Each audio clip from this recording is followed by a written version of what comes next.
El siguiente segmento tiene contenido o opinión.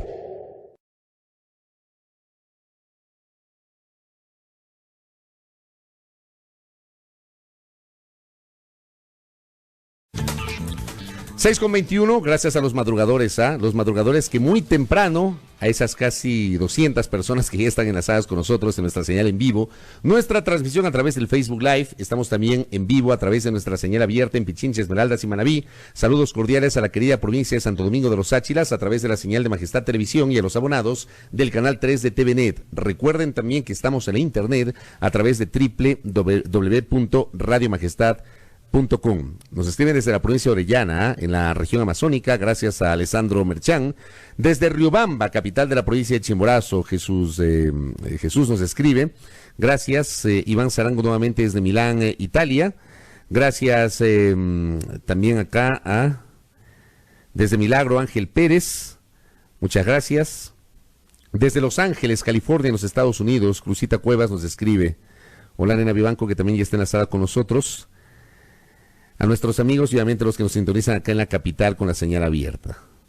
Muy bien, saludos cordiales para todos. Cerramos una semana que viene a ser la antesala de las dos últimas de finalización del año, la próxima Navidad y la siguiente, la semana de fin de año. Dar cuenta y recordar a nuestra audiencia que el lunes 30 y el martes 31 de diciembre serán días de feriado nacional. Aquello consta en el calendario emitido por el Ministerio de Turismo respecto de los feriados. Así que la última emisión de noticias del año la tendremos el próximo viernes 27 de diciembre, emisión en la que evidentemente esperamos contar con buenas vibras de buenos amigos que nos visiten acá y con quienes podamos compartir un poquito balances, evaluaciones respecto de lo que nos ha dejado este año y cómo se proyecta el 2020. La próxima semana, entre lunes, martes, el martes 24 vamos a tener noticiero. El jueves 26 y el viernes 27, estos 4 días de la próxima semana, tendremos nuestras 4 últimas emisiones informativas del año. Tendremos la oportunidad de contar con invitados aquí para efectivamente hacer balances desde varios puntos de vista, el político, el económico, lo que está pasando en la capital de la República también, y obviamente la proyección de cara al 2020 a nivel político, económico y fundamentalmente electoral, porque hay que recordar que el próximo año es un año evidentemente preelectoral. A Lori Páramo, un abrazo, colega periodista de dilatada trayectoria que nos escucha desde la ciudad de Guayaquil, allá en la provincia del Guayas. Desde Manabí también, Osvaldo Zavala García, que se ha enlazado con nosotros. Dunia Patiño ha sido oyente, fiel oyente de este espacio de noticias en la provincia de Santo Domingo de los Áchilas. Don Oscar Ávila, en el norte de la capital, en Carapungo, también nos escribe. Abrazos para todos. A ver, ¿cómo comenzamos el día viernes? Creo que es pertinente hacer un balance respecto de este anuncio que con bombos y platillos se lo presentó ayer por parte de autoridades del gobierno central a partir de un comunicado oficial del Fondo Monetario Internacional. Finalmente el fondo va a desembolsar cerca de $500 millones para las arcas fiscales. Entendemos que esos recursos son de libre disponibilidad y entendemos que esos recursos le van a dar un respiro a la caja fiscal para el cierre de este año. Creo que estamos claros en que las cifras oficiales dan cuenta de una situación muy compleja a nivel de liquidez de la caja fiscal. Recordar, y esto en algún momento lo mencionamos, en agosto, o en julio en realidad, de cara a agosto, en julio, tuvimos la presencia en nuestra mesa de trabajo de la gerenta del Banco Central del Ecuador, Verónica Artola, que había anticipado que para esas fechas se encontraba una misión del Fondo Monetario haciendo una revisión respecto del cumplimiento del acuerdo alcanzado por el Ecuador con ese organismo de cara al desembolso, que iba a ser el segundo desembolso, en ese momento de $300 millones, que se debía efectuar en agosto. Ese desembolso finalmente no se concretó y no se concretó debido a la falta de cumplimiento por parte del Ecuador respecto de varias de las condiciones acordadas con el FMI. Finalmente se concretaron la segunda y tercera revisiones por parte del fondo y se va a entregar unificados los recursos vinculados a esas dos revisiones, que suman 498.4 millones, casi $500 millones. Está claro que esta decisión del fondo tiene que ver con la aprobación de la Ley de Progresividad y Simplicidad Tributaria, por parte de la Asamblea Nacional, que entrará en plena vigencia a partir del próximo 1 de enero del 2020. Luego de que pasó por la aprobación de la Asamblea, el veto parcial del Ejecutivo y la decisión del Parlamento en torno justamente a allanarse en casi todos los puntos observados por el presidente e insistir en apenas 2. Pero hay temas que quedaron pendientes y que evidentemente podrían marcar el debate en torno al funcionamiento del acuerdo entre el Ecuador y el Fondo Monetario Internacional. El Ejecutivo finalmente no envió este año, ya no va a enviar este año, yo dudo mucho que lo haga, el proyecto de reforma laboral que desde mayo había sido anunciado. Que recordar y refrescar la memoria de nuestro público, en mayo hubo un anuncio por parte del ministro del Trabajo, acompañado de representantes del sector empleador y de un segmento de los sindicatos. Recordar que los sindicatos en este país están divididos. Los sindicatos representados por la CUT, la Central Unitaria de Trabajadores, que es un gremio creado en la década anterior, gremio para aparecer como una suerte de contrapoder a la vigencia histórica del Frente Unitario de los Trabajadores. Ese gremio, la CUT, apoyó al gobierno de Rafael Correa y hoy tiene una postura de apoyo al gobierno de Lenín Moreno. En aquel tiempo, en mayo, el ministro de Trabajo, los representantes de los empleadores y los dirigentes de la CUT anunciaron que había un acuerdo respecto del proyecto de reformas laborales. Mayo. Se perdió todo el año, estamos 20 de diciembre, ayer la Asamblea culminó su trabajo, la Asamblea ya no va a tener sesiones plenarias para lo que resta de este año. La última semana del año es una semana que no se va a trabajar.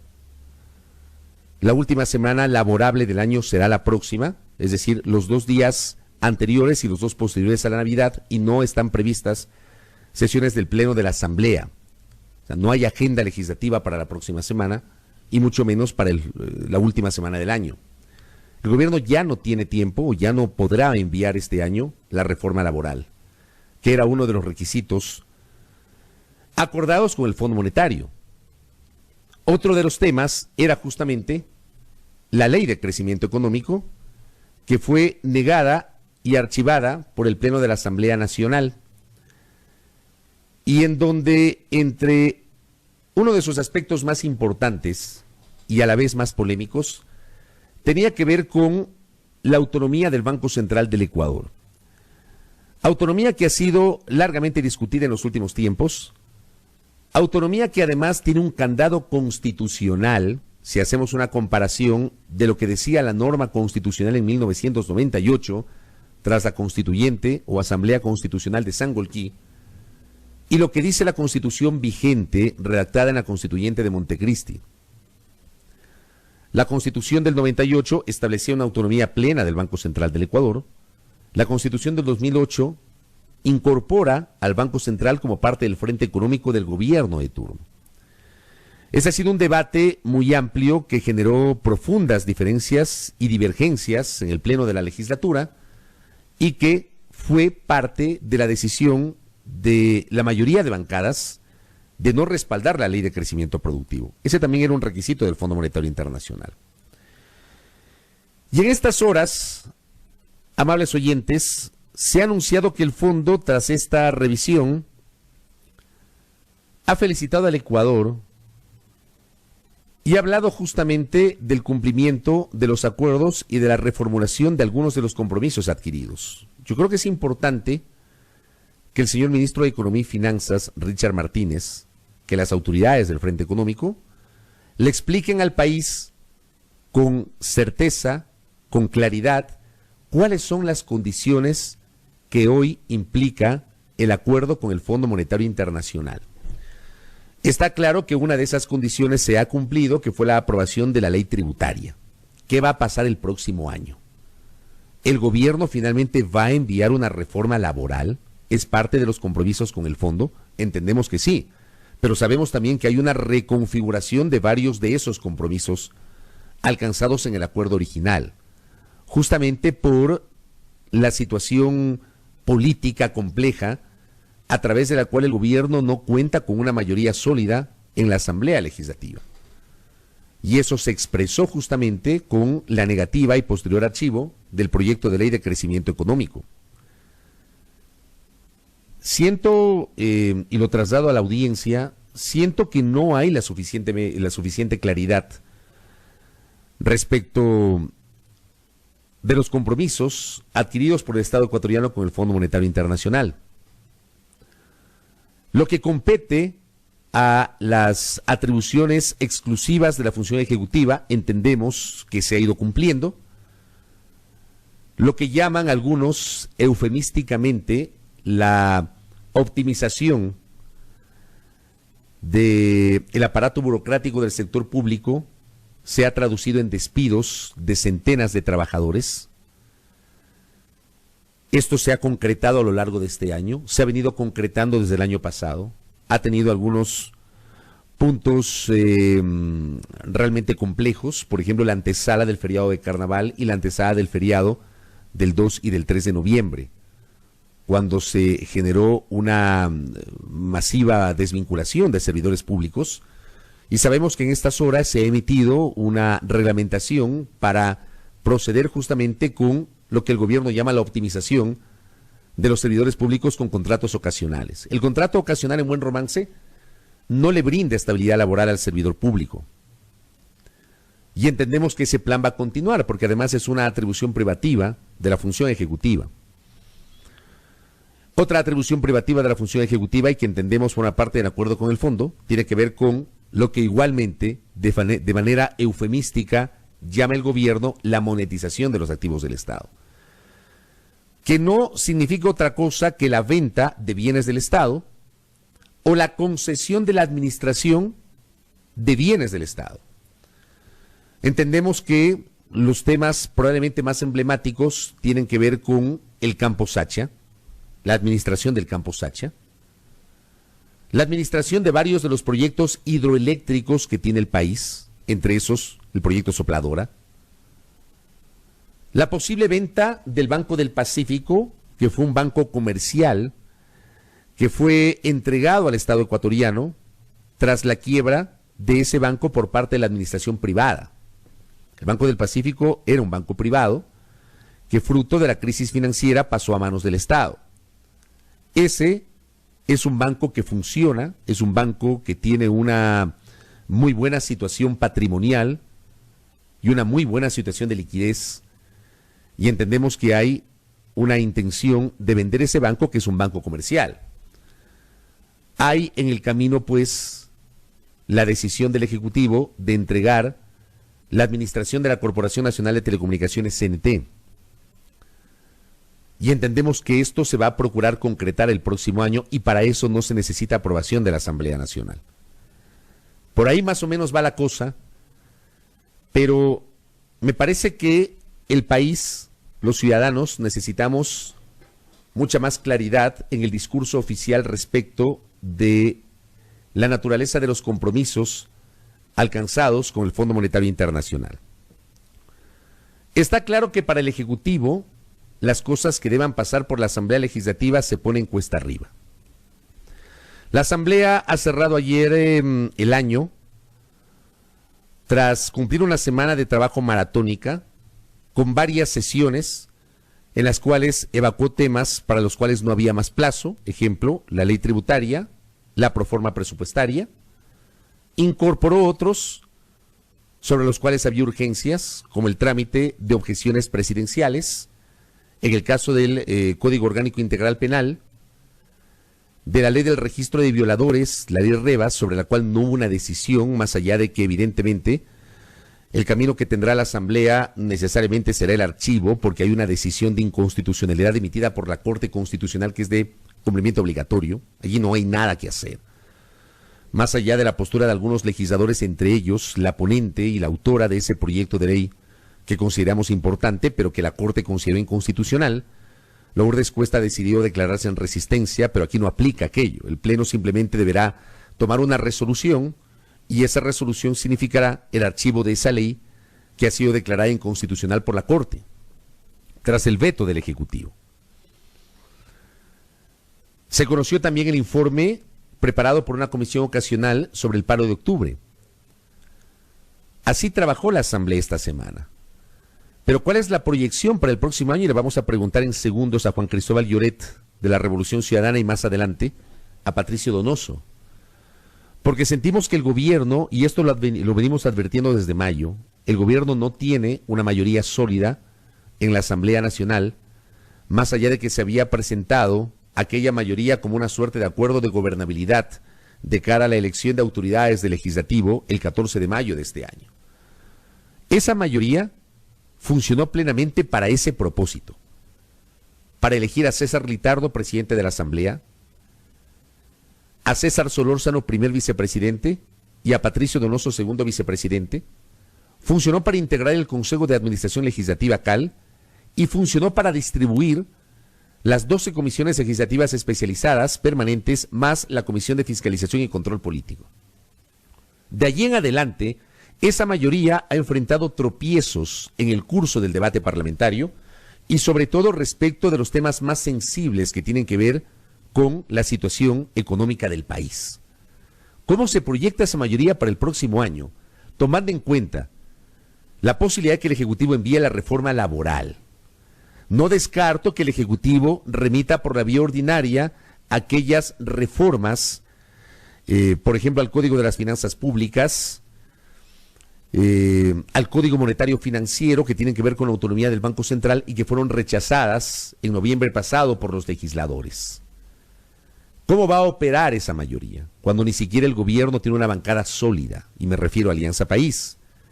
Recordando que la decisión del Pleno de negar y archivar la Ley de Crecimiento Económico contó inclusive con la abstención de legisladores pertenecientes a la bancada de Alianza País. No es una mayoría sólida la que tiene el Ejecutivo en la Asamblea. Ese acuerdo de gobernabilidad, mal llamado o llamado pomposamente acuerdo de gobernabilidad, no es tal. No es tal. Y nos remitimos a las pruebas. La cantidad y calidad de leyes aprobadas luego del 14 de mayo, la ausencia de consensos en algunos temas sensibles, lo que está pasando en la Comisión de Gobiernos Autónomos, que durante 7 meses no ha logrado sesionar. Y este no es un dato menor, amigos y amigas. ¿Sabían ustedes que la Comisión de la Comisión de Gobiernos Autónomos Descentralizados, para la cual fue elegido presidente el asambleísta del movimiento Creo, Héctor Yepes, y vicepresidenta la asambleísta de Izquierda Democrática que forma parte de la bancada del BIM, Vilma Andrade, no ha sesionado una sola vez, porque no hay acuerdo y no hay apoyo a las 2 autoridades de esa comisión? Los integrantes de la mesa han pedido que ellos den un paso al costado. Ellos se han negado y la comisión no ha funcionado. El mismo escenario que durante 5 meses se enfrentó la Comisión de Derechos de los Trabajadores, hasta que finalmente su presidenta, María José Carrión, decidió dar un paso al costado, declinar la presidencia, renunciar a ella, fue elegida Karina Arteaga como presidenta y esa comisión comenzó a operar. No hay una regularidad en el trabajo legislativo y eso justamente se ha sentido al finalizar este año. ¿Cómo se proyecta esta situación legislativa para el 2020? 2020 que además, amigos, amigas que nos escuchan y que nos miran, estará matizado por un tema que inevitablemente va a marcar las decisiones del Parlamento ecuatoriano y que es la proximidad de las elecciones presidenciales y parlamentarias. 2020, de suyo, es un año preelectoral. 2020 es un año en el cual una buena parte de los legisladores, con derecho, porque están en su derecho, tendrán aspiraciones de reelección y querrán ser candidatos y querrán tener exposición pública y querrán seguramente aparecer como protagonistas de determinadas decisiones. La naturaleza del año 2020, estoy convencido, y no pretendo ser agorero del desastre, va a marcar el debate parlamentario y las decisiones que adopte la Asamblea Nacional en uno o en otro sentido. Si en 2019 no prosperó el trámite de una reforma laboral, que además mantuvo en expectativa durante todo el año al sector empresarial de este país, ¿Qué podemos esperar en 2020 con esta característica que he mencionado? Un año preelectoral. Temo mucho que la intención de generar un debate serio y responsable respecto de la necesidad de reformar la legislación laboral de este país, porque hay que debatir ese tema, pero ese tema no puede ser debatido en el corto plazo, tiene que generarse un amplísimo debate desde la Asamblea que incorpore además a diversos sectores, y no solamente a los sindicatos, sino también a otros colectivos que no son representados por el Frente Unitario de los Trabajadores, por el Parlamento Laboral, por la Confederación de Servidores Públicos o por la CUT. Ese debate debe ser amplio, debe ser responsable y no se lo puede hacer en pocas semanas. ¿Habrá condiciones el próximo año para aquello? Es una buena pregunta que planteo, sobre todo con esta suerte de incertidumbre que tenemos ahora mismo en el Ecuador. Respecto justamente de cómo cerramos el año, de las dificultades que la Asamblea ha tenido para consolidar una mayoría, de la forma como se alinearon algunos sectores políticos para negar la anterior ley económica del gobierno, y de la inminente necesidad del próximo año de conocer algunos instrumentos normativos que seguramente formarán parte de los compromisos adquiridos con el Fondo Monetario Internacional. Es muy complejo el tema, lo vamos a analizar de inmediato con el asambleísta Juan Cristóbal Lloret y luego con Patricio Donoso, que estará con nosotros. 6:42 en la primera hora.